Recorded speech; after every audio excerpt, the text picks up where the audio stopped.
And today I got a special treat for you. I'll be honest with you, I've been chasing this guy for about 2 years now. That's right, 2 years to do this appearance on this podcast. And now he's consented to do it. So we're going to go forward and we're going to ask some questions. Now, part of this is going to dig back in the beginnings of the resurgence of the chimney sweep industry in America. You're going to hear some stories and some tales and the history that you may not know, because I don't know anyone better that can relate these stories than my guest today, none other than Sooty Bob Daniels. So, Bob, are you out there with me, ready to rock and roll with this today? I am, and I'm happy to be here. This is great. It's a great topic, and I just anxious to get going. That's it, man. Well, listen, I know you're going to spread some value, so I'm going to ask some questions and then look for you for the answers. So here's my first one. You know, there was a time, and I'm going to call it a land far, far away, which was actually the state of Oklahoma, and at a time when we were both much younger. And in this time, something motivated you to become a chimney sweep. Tell me what that magic moment was that said Bob Daniels needs to become a chimney sweep. Well, thanks, Jerry. It's probably the same thing that motivated everybody. You were broke and you needed money. I mean, that was my situation. I'd spent 10 years in education and nonprofit pursuits, and which were wonderful. But, Susan and I just had a baby, and I knew I needed to, start making some serious income. And, it just, so much of this was just blind luck to start with. I mean, I was visiting somebody in the state of Iowa. We lived in Oklahoma. I was visiting some friends in Iowa and picked up a Popular Mechanics magazine. And there in the back was perhaps the first ad that August West had ever run. And it, mentioned something about, making, I don't know, $40 or something sweeping a chimney. And for some reason, thank goodness, that sounded really great to me. And so I called him up and I became about the 10th or 11th person in the United States to buy an August West system way back at the very beginning. And so that's what got me going. And, that then evolved, of course, to wholesaling things to other chimney sweeps. And most significant, I think, for the industry was the education that the industry was thirsting for and didn't really know they were thirsting for, and I was able to provide that. Yeah, and that was kind of what my next question was for you, because I believe that you started out distributing chimney caps made by Joe Moco, located there in Tulsa. So what was that driving force that made you decide I'm going to go in distribution? Did you see a potential there, or did you just kind of fall into this thing? Well, it's like, I think any of us, the first thing you do is fall into something, and then you see the potential, and that causes you to go like crazy. Here I was in Tulsa, Oklahoma, and like all I wanted to do was start making some money, right? Okay, so it's like, whoa. And I decided to charge $35 for a chimney sweep instead of 40. But I looked in the yellow pages in Tulsa, and there was only one other guy sweeping chimneys, and I thought, well, then great, this is for me. And it was not, the resurgence of the industry had not started yet, but it became clear in sweeping chimneys, and it was great. I was very fortunate, and I didn't mind the work of sweeping chimneys. And once I fell off my ladder on the very second day on the job, it never happened again. But it was clear that it took a while. It took people kind of customers sort of beating me over the head because I was kind of dense. But it was clear there were opportunities to sell things to homeowners and that homeowners wanted them. Now that is completely obvious here in 2020. I mean, whatever, we know, we go out to the job and there's repair and there's level 2 inspections and all these different things we do, and things that we can sell: waterproofing, crowns, chimney caps, relining. We have the tools to diagnose those problems. We didn't have any of that back then. This was 1977 when I started, and all this was was about being a chimney janitor, getting the soot out of chimneys as best you could. Fiberglass rods, wire brushes, a really good vacuum that kept the stuff out of the house. But that was all we were doing. There wasn't any chim scan. You couldn't look up inside a chimney. You didn't know what was in a chimney. You'd shine a big flashlight down the chimney and see what, 3 feet? You didn't really know what was going on in there. You were just there to get the soot out and go on to the next job. But then what started happening was and this was such a lucky break. There was a company located in Tulsa, Oklahoma called Jamoco Products, and they had started really decades before, actually, started making a chimney cap, a single flue chimney cap called the flue cap. It was galvanized, expanded metal mesh, but it had a very solid base, and they were on lots of houses in Tulsa. And homeowners would ask me if I could find a chimney cap for them. And I didn't know where they came from. I didn't know. I went to a few lumber yards and saw some other guy's cap that didn't look as good. And so I had a monumental experience. I went to a lady's house one time and I cleaned her chimney and she said, "Will you put a chimney cap on?" And if you can believe this, I said to her, "Well, there's a lumber yard down the street from your house here that sells them. You can go buy one and put it on yourself." Oh my God. This lady was like beside herself that she said, now because, and this is where all of us really start. If we're a chimney sweep, chances are we come from a blue collar family where we don't pay people to do other stuff. We try to do almost everything ourselves. So that was my psychology. That was my dad's psychology. That was the psychology I brought into this trade. So here I was recommending a lady in a big ritzy house in the fanciest part of Tulsa, and that's a very wealthy town, to go down and get her chimney cap herself. Yeah, that was me in 1977. And she looked at me in disgust and she said, "I'll pay you to do this. I'm not going to go buy a chimney cap and go up on the roof, but I'll pay you to do it." And I said, "Okay, I'll look into this." And I drove away thinking, oh my God, there are wealthy people that will pay for things that we can provide. And then I saw the lights, and then I found the Jamoco factory and buying 10 or 15 caps a week from them and selling them throughout the week as I was cleaning chimneys. And I saw the potential there. And, that became, those of you who have heard me speak over the years, I've given this speech many times. If we, as chimney professionals, we will succeed to the degree to which we can project our upbringing into a place where we identify with people that are much more wealthy than we grew up as. And then you realize that there are people out there that will pay a lot of money for somebody to do something else. And when we make that something else available, then there's a lot of extra income that can come our way. That's great, man. And my entry was through Mother of News and the famous August West, which, August West ads, it's so many of us saw. So, right after I got my August West system, miraculously, I started receiving cassette tapes from some guy I have never heard of named Bob Daniels and from some company called Copperfield. Now, I had seen Copperfield ads in that soot sweeper that August West was their newsletter. But again, you started producing business building seminars that went to the highest level. You even had sweeping Cancun, sweeping Hawaii, and you were doing this for people even that weren't your customers. Any sweep in the industry was welcome to join Bob Daniels. You had Dave Pomeroy on your payroll at one time as a trainer and doing part of this training. So let me ask you this. Why did you do this?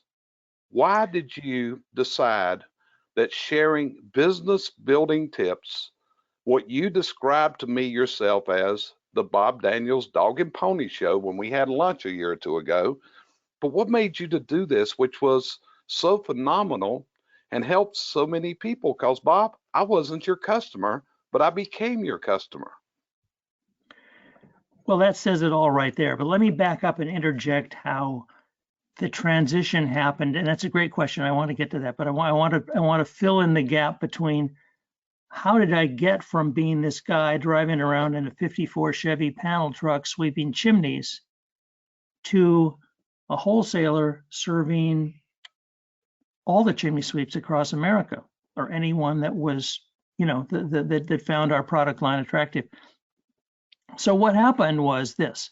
It goes back to Jamoco and the blessings really of the Jamoco factory, because Jamoco was an older company and the father, ran the part of it that had to do with making other sheet metal products.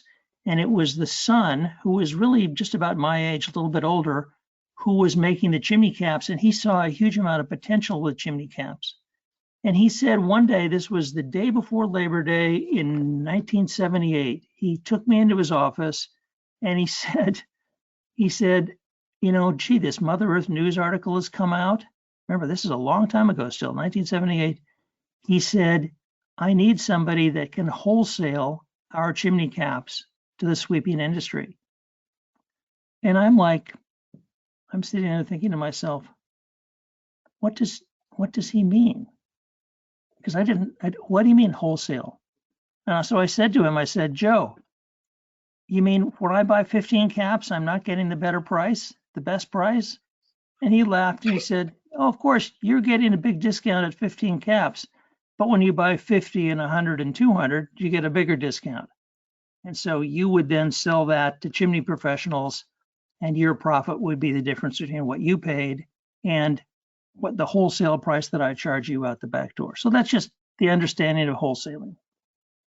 And I remember I went home and told my wife, I said, Susan, Joe's got this great idea. I'm going to wholesale chimney caps.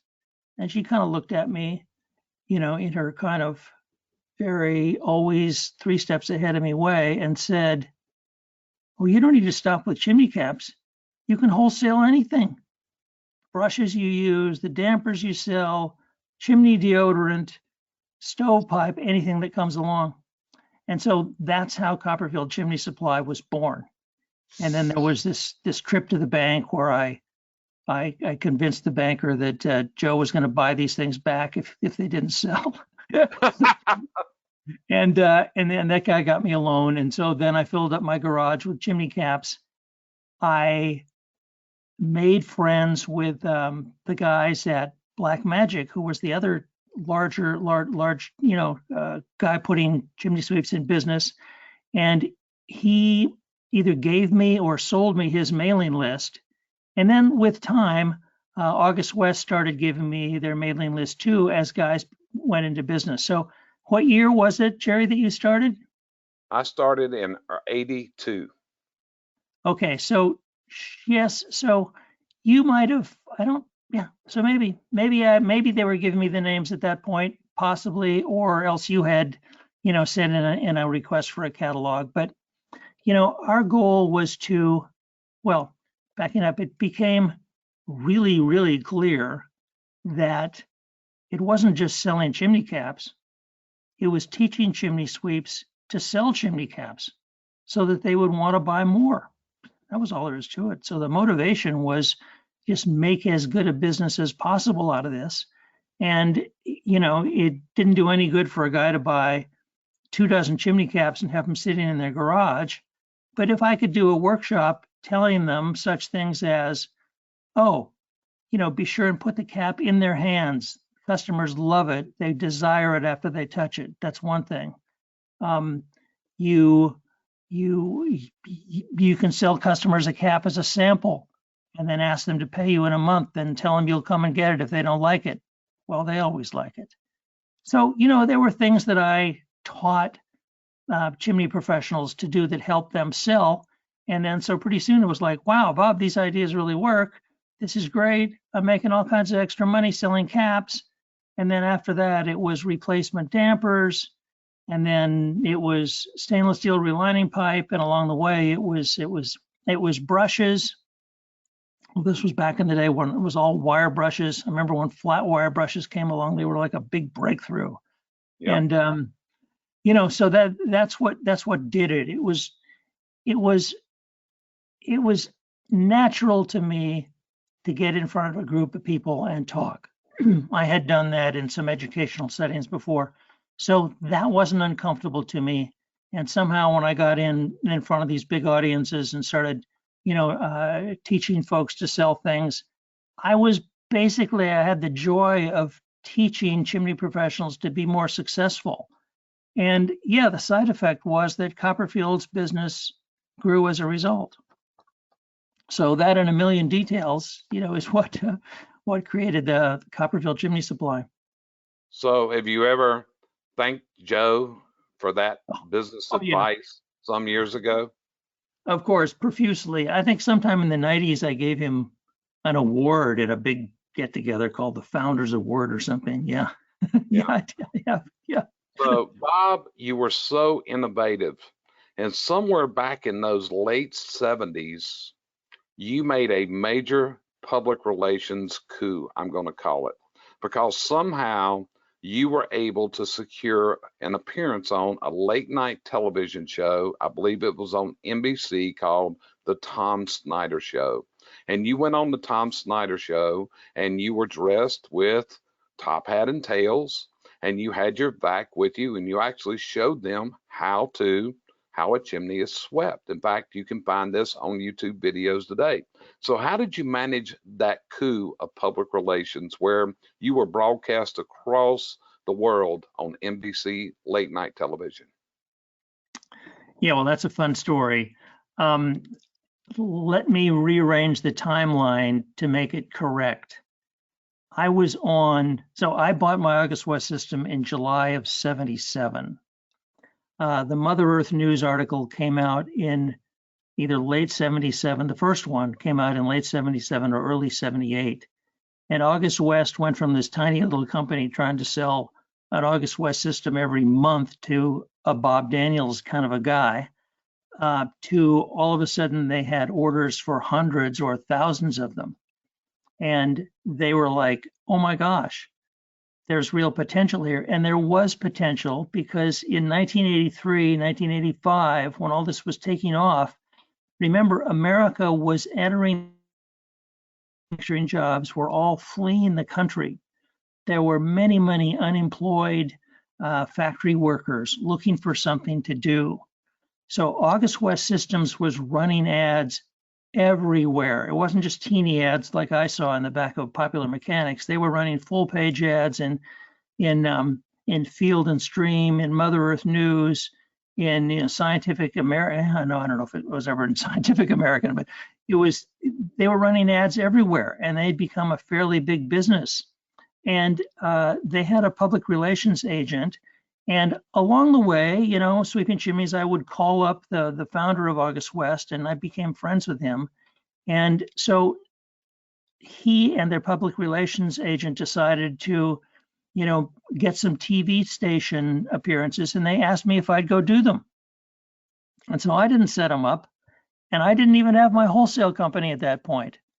And so, yeah, there was this talk about me being on NBC, but first I was on TV in San Francisco, and then I was on TV in St. Louis and maybe Pittsburgh and a few places like that, small little shows. And it was fun, but I was getting kind of tired of it. There wasn't anything in it for me except just, helping my friend out here. And then this thing came on to be on the Tomorrow Show, actually, with Tom Snyder. Mind you, remember, Labor Day of 1978 had not yet come. I went on Tom Snyder thinking, well, maybe some people will call and get their chimney swept as a result in Tulsa. So anyway, I flew out there, did the show. It was a lot of fun. The reality was, God's hand was at work there, because there were hundreds of unemployed factory workers watching that show, who over the next few weeks and months looked me up in directory assistance in Tulsa and called me and said, "What's the number of that company again that sold you that equipment? That sounds like something I want to do." And so, to this day, the last year, one guy, people would come up to me all the time saying, "I started sweeping because I saw you on the Tom Snyder show." And it was again just a very fortunate circumstance, because I went on there just being a friend to Tom, and thinking maybe my phone rang and I'd get a couple of chimney sweep jobs in Tulsa. But the reality was it helped sweeps all over the nation and created a bunch of new sweeps, which, was just one of the small early steps on our industry becoming the big thing that it is now.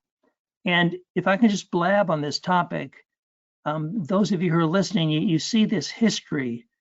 This history was that our industry sprang really from, out of work hippies and, out of work factory workers looking for something to do, following this ad saying, "Be a chimney sweep, work for yourself." And this was in the energy crisis, and everybody was starting to burn wood. We weren't sophisticated. There wasn't any certification. There wasn't any UL listings. There wasn't, there was nothing. It was just like money becoming a chimney janitor. And if you don't mind, and if you can actually wear this top hat and tails and it helps you get jobs. So thousands of us did that. That, of course, went away. The world evolved. This Just a second. I conference just will cut it now off. be I'm gonna cut it recorded. back on. Keep going now. You're back on. Okay, so Go ahead, Bob. what we have now is a situation where, it's nobody's going out and buying August West systems. There's nobody in the business of strictly putting individuals into business sweeping chimneys.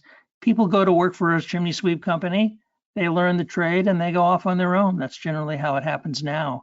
So we've evolved really from thousands of one-man sweep operations to way fewer chimney sweep companies than there were in the 80s and 90s, but much bigger ones, doing more things. And we've evolved this.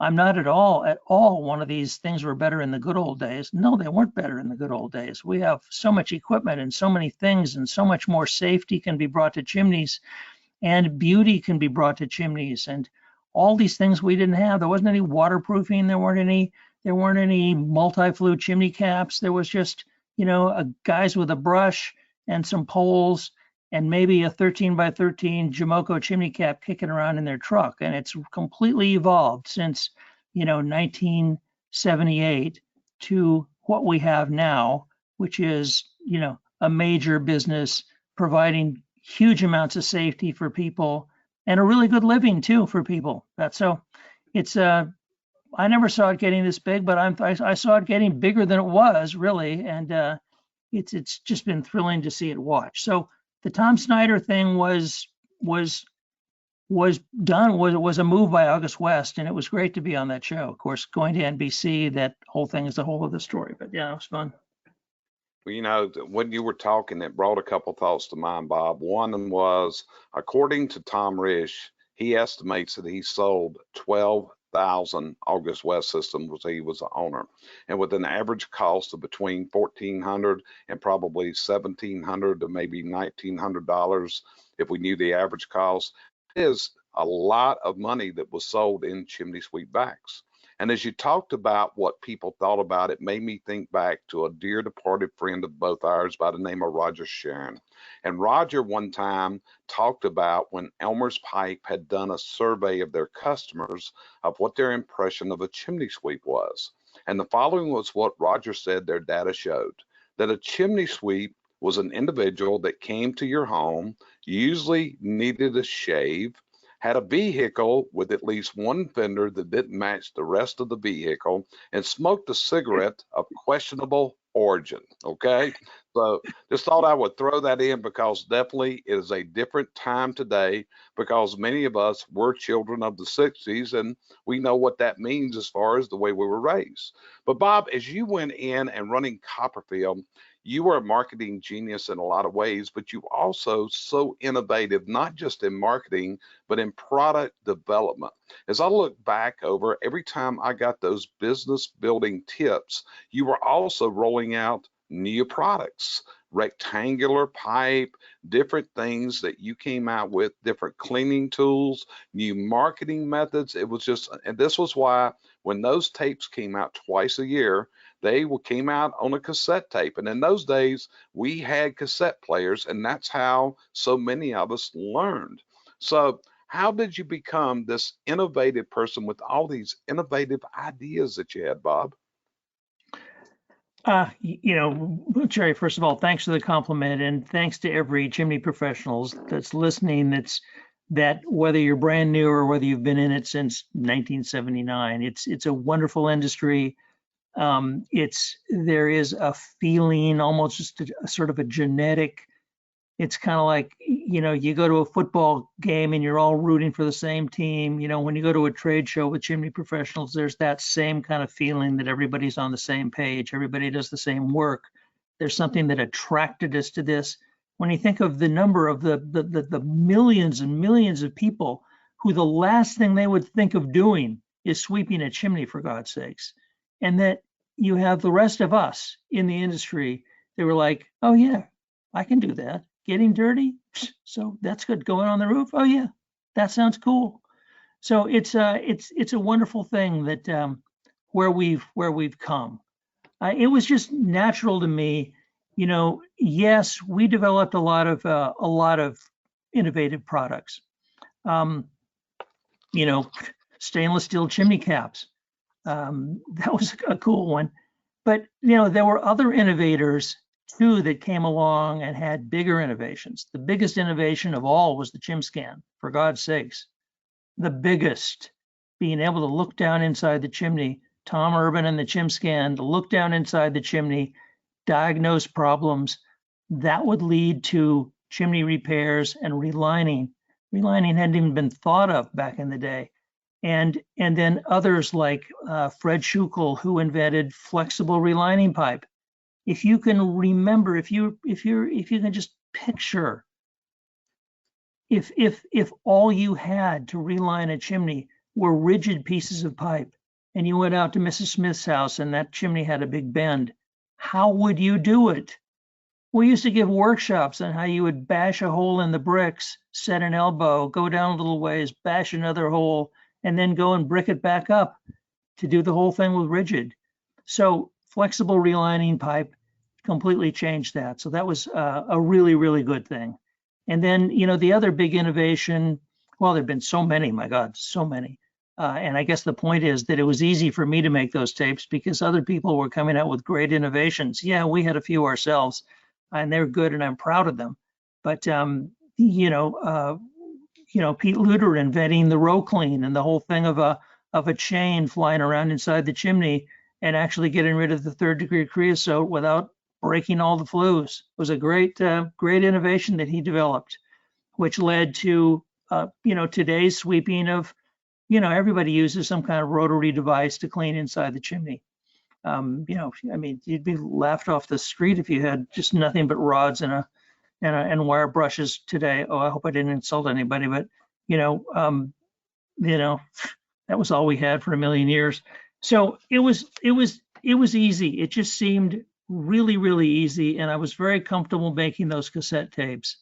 I did write them all out ahead of time, but they sounded as though they were, done just, I'm thinking this up as I'm going along, but they were very good, and it was a great way to communicate. And as soon as we switched to CDs, then the interest in them stopped. And I do not understand why that was, because people loved the cassette tapes, but the cassette tapes were irritating. You couldn't put them down somewhere and then forget about them. So you would take it to your truck and you'd stick it in that little slot in your truck, and you're driving from one house to the next, and you say, oh, well, hey, I'll listen to this for a few minutes. Oh, and then I'll keep listening to that. Whereas a CD, it was easy to put it in there with a pile of a bunch of other papers and forget about it, and then eventually throw it away. So, but it was a great run, and now anyway, understand that when I was doing those cassette tapes, the guild and the regional guilds were for the most part not teaching what I was teaching. I was teaching ways to go out and take a product and here's how you sell it in the home, or here's the new product.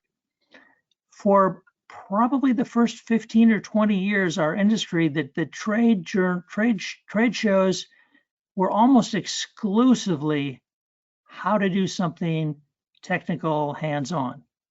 A workshop on laying bricks, a workshop where we set a chimney fire inside a flue we've just we've just built, and we watch that. It has only been in the last, of course, but now, see, it has been in the last 10 years where everybody's providing really, really good education. Oh my goodness, all the wholesalers are providing good education. Copperfield provides fabulous education. Copperfield had 19 events last year where 800 people came, and they have a whole bunch more this year. And there's education that's accepted and desired by chimney sweeps, whereas before they're like, oh yeah, Daniel's is going to speak on selling. So, well, no, I think I'll go to this brick lane thing instead. That's more fun. So, we've evolved now to where we realize that the business building and the salesmanship as an industry is more important. Well, it's not more important, but it's very important, and that's why you see it as part of all the sweep get-together educational things. So I would say, when I look first, Bob, I gotta offer you an apology, because I remember a day I walked up to you in a trade show and said, Bob, you got to quit doing cassette tapes. And you said, why? I said, because nobody has cassette players in their vehicles anymore, and you got to switch to CDs. Now I'm finding out that weren't such a good idea, Bob. Oh, it was just one of those things. I mean, really, nobody had Yeah. cassette players anymore. So it was just Right. one of those things. Right. So this is another thing, Bob. One of the things that a lot of people probably don't know that you did was you actually went into the field and you would get on trucks with chimney sweeps around the country. And part of this was so you could learn what people were doing, and then you could share those ideas with other people. In fact, one of these, I don't remember, I believe his name was Roland Robineau. You can correct me on that, but where you walked in and found a guy doing forward scheduling, and then you shared it with the industry, and you also talked about the lifetime value of a customer. And I don't know which year you put this out, but you identified then that the lifetime value of a chimney sweep customer, I believe, was $33,000. And that was something that stuck with me. And Bob, I still use that today and quote you on that because it's such a significant thought process. So why did you get out and travel with people? Why did you share these ideas like you did? Well, Jerry, that's a great question. And again, thanks for the compliment. But we had an industry that was running faster than I was. In other words, the ideas that I was sharing with people were often ones that a sweep had given to me. And, I would ask their permission to share them with everyone else. So there were so many good ideas. Oh my gosh, the different techniques for selling chimney caps. I had developed a few of them. Forward scheduling. Forward scheduling, of course, is the idea that at the end of the day, we're like dentists. You're in the repeat business. And so that's because, the chimneys get dirty every year. Or if they don't get dirty, they need to be checked. And even if there's gas logs, things erode. There's freeze thaw cycles. Now we're seeing the Class A chimneys all rusting out, which will be the next thing that our grandkids are going to be doing. But it just made sense. Number one, and number two, I liked it. I liked going out and riding with guys. And at 74, I don't like to get up on roofs very much anymore, but I sure loved it back then. It was natural to me. And so it was fun. But yes, Roland Robideau. Roland Robideau was a sweep in Massachusetts, and he had really developed the forward scheduling. My initial pitch of forward scheduling was as you're leaving the house, you make an appointment. No. As you're leaving the house, you ask if it's okay to come back next year and sweep it again. And then you go home and you keep some kind of card file system, and then you call the customer and make another appointment. Well, as we all know, if you've tried that, that doesn't work. Customers are experts at wiggling off the hook, no matter what they said. But Roland had this technique where he would make the appointment with the customer before he would leave the house. So he'd say, Mrs. Smith, I'm going to put you down for a sweep job on July 12th of next year. And here, I'll leave this refrigerator magnet on your refrigerator. And please take this reminder postcard and fill out your name and address. He wouldn't take no for it. I mean, he wasn't like, do you want me to come back? Well, nobody's going to say yes. And so that became the new norm for forward scheduling. And then others like Jim Brewer and Bart Ogden and many others, have taken this and run with it. It's still, there's a lot to be done, a lot to go forward. It's interesting. Forward scheduling is a two-word phrase that I developed. I didn't get this anywhere else.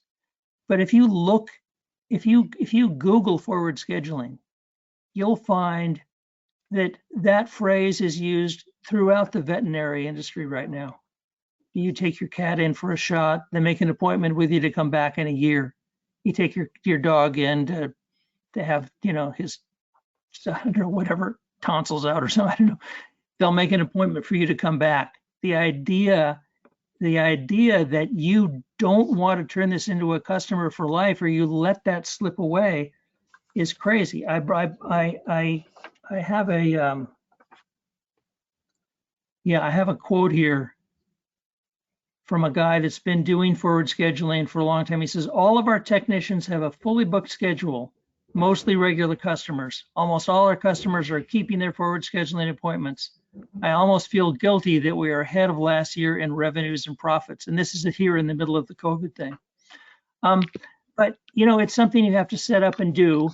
And another nice thing that has come along, in the last number of years is the number of, computer systems that are available for chimney professionals that weren't available back years ago. If you were keeping track of things, you just did it with pieces of paper and then maybe a computer later, but you got things like House Call Pro and Service Titan and others that will do a great job and will keep track of your forward scheduling and make it fairly easy.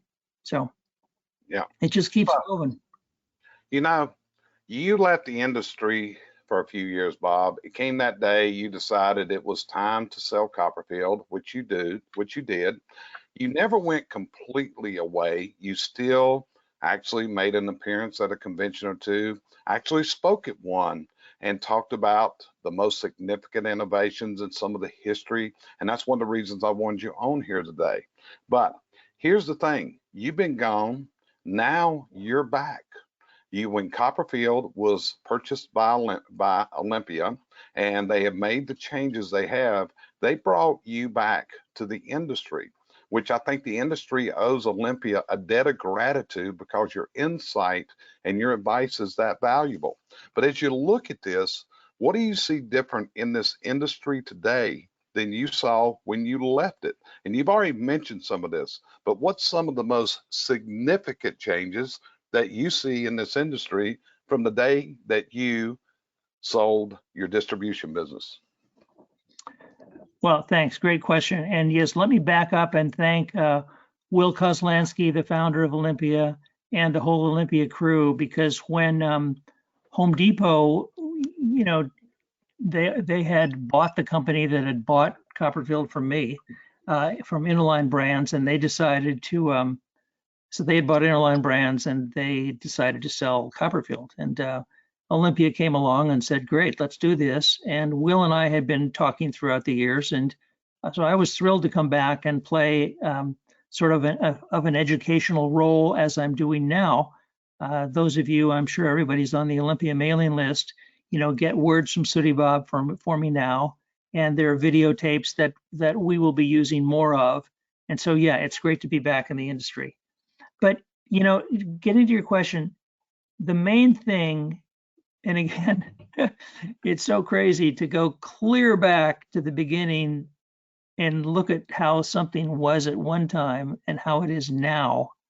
If those of you listening, if you can even imagine that there was a time in the industry where selling things to a homeowner that would make their house more safe was considered controversial. You're like, well, you're not a pure sweep. And today, of course, nobody thinks that. I mean, we're not selling people. We're in the safety business, and everybody knows that. And everybody knows that there's potential to be found inside these chimneys. And that took us a while, because we initially, remember what kicked this thing off was just creosote in chimneys and an August West system. And so people focused on just getting the creosote out and doing the brickwork, and then maybe later some tuck pointing, and then maybe later some relining. But the focus was still on the hands-on side of it. Now the focus is equally on how can I realize the financial potential that is available through the act of making homes more safe. Just like a doctor becomes wealthy by keeping someone's health up, we can become wealthy by keeping their chimneys safe. When you think about it, I mean, when you just picture yourself standing in front of a house and looking at it, okay, you're on the sidewalk and you're looking at the house, and everything you look at, the lawn, the driveway, the siding, the gutters, the roof, everything has a huge industry attached to it. But for some reason, you look at the chimney, there wasn't any industry attached to that. It was very small, a few people left over from the turn of the century. And now chimney work is finding its place in the American home, panorama, and it's going to only get bigger. It really is. It's really going to only get bigger. Yeah, maybe things will be, we'll have to suffer some financial setbacks with the COVID thing, but that's going to go away. That is going to go away. That'll be solved, and we'll do what we have to, and then business will return. We're in a great business. Many chimney professionals are just as busy as ever right now. And but the biggest thing coming back is, number one, the amount of education there is in the industry. Number two, the acceptance in the industry. And number three really is the knowledge that chimney sweeps have, that they realize they are in the business of selling confidence and safety. Your homeowner, that's what they want. They may say, yeah, come clean my chimney, but what they're really saying is, make my home more safe. And when you realize that you're in the safety business and you address that, and then in certain instances, you can sell things that are purely, beautiful, like mantles and things like that, that put you also to a degree in the beauty business. But that's the business we're in. And as a group, I think we're realizing that. Bob, you and I have had several conversations over the years, going back when you were a distributor. I've asked for your advice different times. And, but I'm going to share with people that you and I had a phone call a few short weeks ago, probably about 4 to 5 weeks ago. And you had sent me an email and you wanted to know if you could have a call with me the next day. And I said, certainly, because it's always a pleasure. And I'm certainly going to make time for you if we can have that conversation. And you shared with me something that day, and which was, how can I help these people what can I do? And you shared with me that you felt that what we were doing through our company, through our outreach, and what we were trying to provide was where you saw you could help. And from that day forward, you've been gotten involved. You've been invited to participate in what I call my mastermind group, which is meeting of my clients. You've been enabled to hear some really powerful presenters on those meetings that are world-class presenters. And, and now I'm seeing it in your writings. I'm seeing it in your articles. When you publish stuff, you're giving people a hope for the future, which I honestly think there is. My next question had been, but you just answered it, which is, where is that future? Is there a future? Because as we face this, business is different. This is what we're teaching. And the new methods and new processes using virtual communication, touchless technicians, all the other thing. Do you agree with me, Bob, that this is an industry that has a phenomenal future as long as we understand how to guide it there? Oh yeah, and in fact, in my back room here, I'm working on developing a virtual chimney relining process. I'm kidding. There, there's certain stuff that can't be just virtual, but certainly the outside of the chimney stuff can be virtual. But we're in the midst of this coronavirus thing, and everyone, of course, has to know what your laws and rules are. As I make this, podcast here in early May, it's going to be different in June and different in July and different in August, and you have to keep in touch with that. But who knows how long until people feel comfortable with a chimney sweep coming in the house, or how long people feel comfortable going out and doing anything. But it won't be forever. It won't be that we won't return to some degree of normalcy forever, and people still have chimneys. And if anything, this health awareness may increase safety awareness for all parts of the home. So that's my hope, I guess, is that as people, they're not, no, people aren't saying, oh gosh, the COVID flu is just like having your chimney swept. No, I'm not saying that. But what they are saying is that in a year, people will retain this, I've got to be as safe as possible, which is why we wear masks and all this stuff when we go outside. And that will help our industry, because that is our product. It is safety. It is safety, and it's confidence. That's what we sell. So, I'm thrilled to see educational things going on about this. We don't know exactly how it's going to look in a year. It'll be kind of fun to look and see how things look in a year. But, I think it's going to look a lot better. And I'm certainly, at some point, there's going to be a vaccine and a cure for this crazy thing, and then we can become confident again. Yeah. And Bob, I know that this has given you a new enthusiasm. I'm going to share an email that I got from you over the weekend, because Bob and I communicate a lot. So I know over the weekend, Bob sent me a picture of something, because he received an award, I believe, in 1993 when Victor M. Garden gave him the President's Award for the National Chimney Sweep Guild. And he actually wanted me to compare it to the one that I won some years later, because there was a change in it. But I know over the weekend, what Bob Daniels was doing was he was reconditioning his 1993 President's Award from the National Chimney Sweep Guild. Am I correct, Bob? Yeah, that's great. And I thank Vic M. Garten for that. It was good. I had the privilege of being the first, supplier to receive that award, or manufacturer, and now any number of them have. But it was great. It was a great award. And yes, it ended up on a shelf, and then the top fell off. And yeah, I'm just lucky that I'm going to be able to fix it. Yeah, it's like I told you, the funny story about mine. The year they gave it me at the end of the banquet, they took it back because they had run out. So they gave me Ashley Eldridge as an award ceremony. So it was actually a year before I got the actual one to bring home with me at the next convention. So anyway, they gave me a President's Award and took it away at the end of the banquet. Bob, how you like that one? Well, Bob, it's Go ahead. amazing to think how many there have been. And hey, as we wrap up here, just and I love our Copperfield guys. I just wanted to plug the upcoming hands-on rip and replace classes. There's going to be a bunch of them in June in 6 different locations: Northeast, Pennsylvania, Georgia, Ohio. And here's a phone number to call and register. It's 570-340-0482.